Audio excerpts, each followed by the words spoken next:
Hi everybody, Jo here again. Thanks so much for popping in. Now, got a little flyer to share with you before we have our little catch up today, just to remind you about our October online crafting event. And for those of you that are lucky and can travel to Lavinia HQ in Ruthin in Wales, we've got our open days.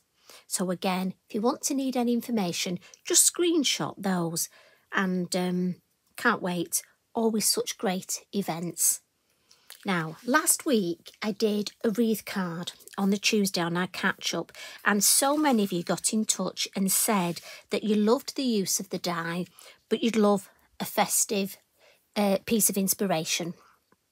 So it's always lovely to hear from you, and I love to actually try and do what you ask. Not always easy, I've got to admit it, but this is what I've come up with, and I hope you like this.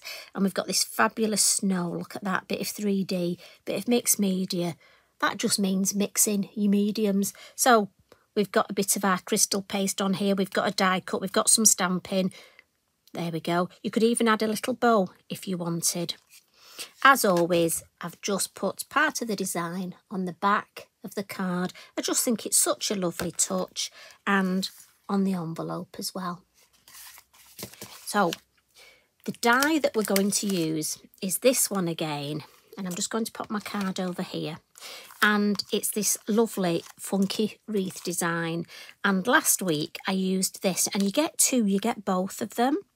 So I thought this week we'll go for this one. But I do love them, and again, I know you like to know sizes. So this one is roughly sort of about 3-inch diameter. And perfect for those smaller cards. But you know, there's nothing to say that you couldn't put 2 or 3. I mean, on a DL card, you could probably fit 3 on, or 2 and a sentiment. I mean, I know you lot, you're so clever, you'll easily think up of what you're going to do. I'm going to start with a piece of multifarious card, and this is 5.5 inches square. And I'm going to come in with the larger of my acetate circle masks, and I'm using the outy one. Now, because I want to add a sentiment at the bottom, I'm just going to push it up a little. Try and keep it in the middle, but just so it's offset towards the top. And I'm coming in with our pine in the elements. And my larger of my stencil brushes. My Wink of Stella pens are eager to be used, look. Right, I'm just going to hold this in place. And I just want sort of a guide for my stamping, but also to add some of that colour for underneath the design. And that's all I'm going to do. And then I'm just going to add a little bit on the outskirts of that, because I'm going to stamp on the out sort of side. So I just want to fuzzy that edge. That's enough. Don't want to overcook it. And on to the stamping. And I'm going to use my mini holly. So this is one of the little ones, the mini holly, and I'm going to come in with spruce. And this is one of the new colours of the VersaFine Claire. I haven't really used this colour much, so it's a good chance for me to use it. Now, what I am mindful is I've got my die cut here. And if I pop it on, look, it gives me an idea. I want a little bit in the design, but I've got this large area to stamp outside. So if I ink up, and a couple of you have asked about inking up. With these mini stamps, I tend to use the corner look. Just I find it gives me a much better, but I do need to be mindful not to, if you rock your block slightly, you can get ink on there. So that's something to watch out for. So, sorry, excuse me, I'm just going to grab my inky binky. Now, I'm going to work my way around, and I'm going to do the outside first. So I'm just going to come in with first and second generation. And I'm just going to work my way round. So as I'm going round, it now gives me a chance to ask how you're doing. So I hope you're having a good week. Now, if you notice there, I go first and second, but every so often I do 2 first, just so it doesn't look too uniform. Just like to mix it up a bit, look, so we'll add another first here. And again, being mindful just to check this block every so often. And there we go. So that in itself, I think that is lovely. Now, how quick was that? Now, again, if I bring this back in, look, so that's perfect on the outside. I just want a little bit now on the inside. So I'm going to do the same, but this time just coming in. And this time I don't want particularly to get the big stem here. So again, I'm just using that corner and just inking up the edge of the stamp. And I'm just turning it round as we go. Those of you that go out for meals and things or cake decorating, my hand behaves a bit like a lazy Susan. And I do apologise to all the Susans, I didn't name it. You know, a turntable that rotates. Oh, there we go. Happy with that. And as I say, in itself, how quick was that? Batch card making. You could batch card make this to this stage and then decide. Some you could put a sentiment over the top. Lots of things you could do. We're going to obviously finish ours with this, but you could just saying leave it as that. But we're going to introduce Pipin. Pipin wants to come on one of our Christmas cards. And I'm going to use the black. And again, I am mindful, I've just over inked, look. Especially with the smaller stamps. A couple of you have asked if you said you tend to over ink. Well, so do I. It's just one of those things. So I'm going to put Pipin sort of here, looking up. Lovely. Got to be careful. He's got a bit of holly near his bottom. Got to be careful he doesn't sit on it. And the small lanterns here, you need something to be looking at. So I need a piece of copy paper and I'm going to stamp this twice. And there are two on this set, a round one and an oblong one. So I'm thinking, let's do this one first over here. Lovely. And then we'll ink up again. And we'll pop this one a bit higher, sort of here. Remember your copy of paper, just so that you've got that nice bit there. And don't worry, because that's going over there. And that'll just be perfect. Now, if you're worried about that matching up, just use your black fine liner pen and fill it in. Now, I'm going to give that a bit of a blot. And what we'll do, while we've got our stamps out, we'll stamp the sentiment. Now, this one's off the Christmas greetings.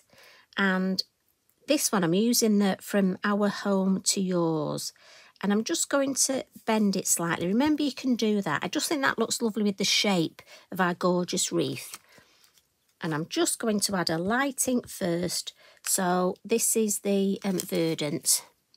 And then so it coordinates, I'm just going to catch the bottom with the spruce and we'll have that two-tone effect.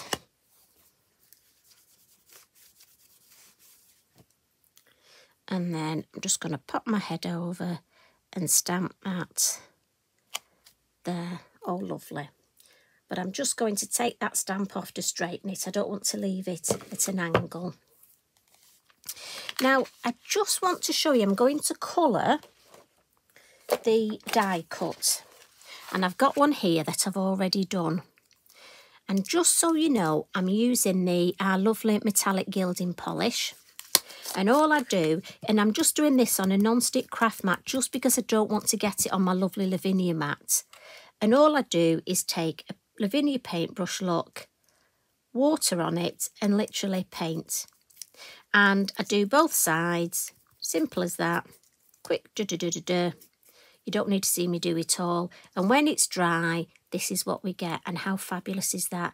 Again, I would batch make quite a few of these and then they're ready for when you need them. Top tip though, gilding, polishes, water-based, night-night routine, give them a spritz, night-night. And if you're using the little applicator at the top, give that a spritz before you put it to bed too. Now I'm going to file this next to Eric and I'll finish painting that one after we've had our catch up. It'd be really good if Eric could finish it for me, wouldn't it? So back to our lovely design. So while your gilding polish is drying, and did I tell you what colour that was? My mind, I can't remember. This one is I think it's the Copper Shine. If ever you don't know, we always put the list of ingredients underneath, so just check them out. Right, so we're going to add some colour. So I'm just going to come in, this is the gold Wink of Stella, and then with the red, we'll just add, we're going to colour the berries. So this is the bit where you can talk amongst yourselves. Now again, I'll very quickly do it, but you will take your time. And what I love about this red Wink of Stella is it colours the berries, obviously red, but also it dries with that lovely sheen. So I get that sparkle. And I'm just going to work my way around the berries. As I say, I'm doing it, I'm mindful that, you know, you don't want to watch me colour, do you? So we have to do a bit of speed colouring. Do you know, wouldn't it be great if we could, you know, instead of speeding videos up, if we could speed housework up? Imagine if you just literally started hoovering and then whiz, it was all done.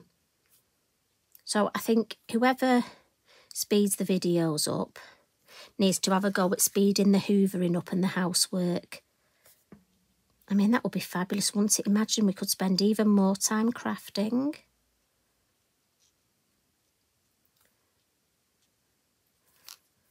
Right, now if I've missed any, by all means you shout at me and tell me. I'm going to add a little bit of our pastel pencils now. And I just want to give him a bit of shape. Bit down his front here, look. And again, I'm just going to smudge that to set it. And then around the lamps, I want to add a little bit of a glow. So I'm going to come in with the yellow. But then to soften it, I'm going to go over the top with the white. And what this will do, it'll blend it, but also soften it.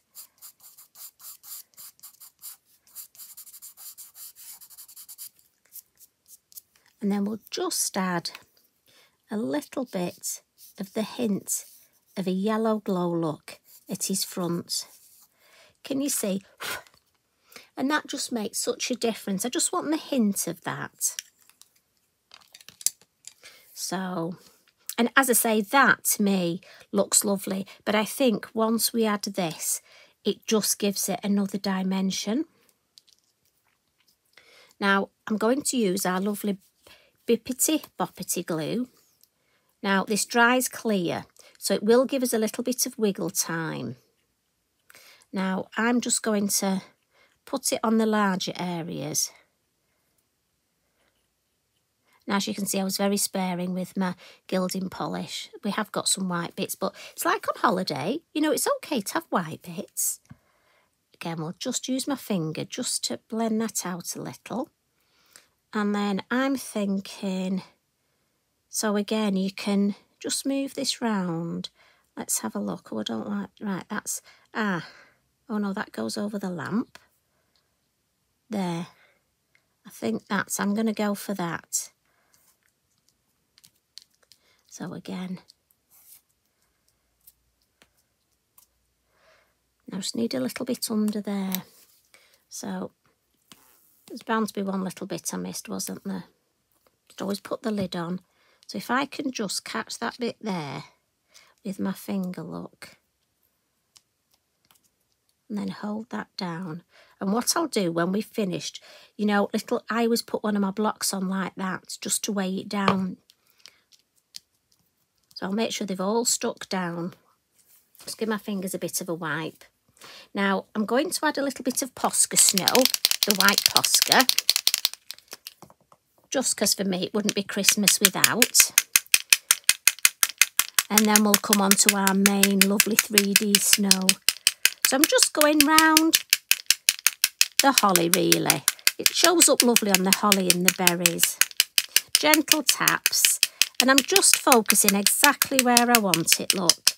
So that way I've got it exactly where I want it, and I've not got it round the words.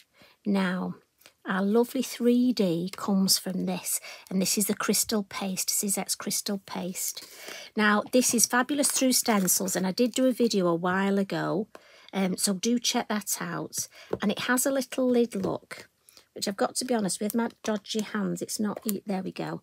Don't throw that away, it's important to keep that. Now for me, the best way I found to apply it was just with my palette knife. But everybody's different if you've got your own way. And because it's almost a 3D snow, I found with my palette knife I could just add it just as though the snow was resting on my wreath, especially on the die cut, look. And I can put a little bit round Pipin. And I just found the edge of my palette knife was very useful. We'll have a bit on that little ledge there. Just let me put a little bit on top of that lamp. Now you could use a paintbrush as well. It's water-based, so you can just wash it after. But I found I almost got more chunky snow doing it this way. But if you've got an easier way,